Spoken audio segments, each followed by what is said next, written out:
lakini wakati anavuviwa kwa uwezo wa Roho wa Mungu, ndiye alitawala katika yeye kuandika hilo.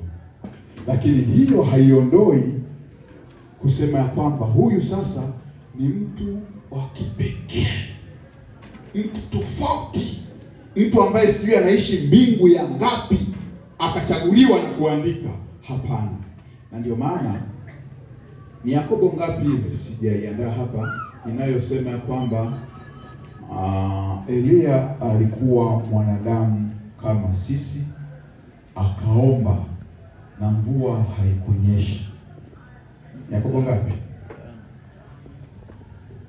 Hebu tusaidiane kwa kuwa tupo hapa wanafunzi wa kujifunza Biblia. Hebu soma hapa. Kuna kitu naona kimekuja nikizungumza kidogo. Naweza kuona pale. Soma, asante.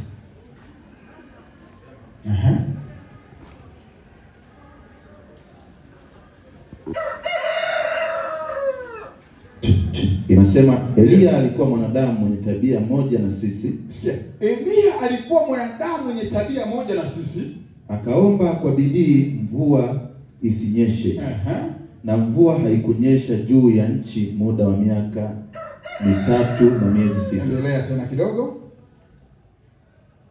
18 inasema akaomba tena.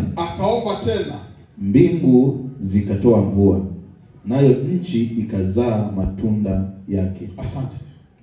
Ninachozungumza hapo na kuwakumbusha ya kwamba si huyu mwanadamu alikuwa ni mwanadamu tofauti na wewe.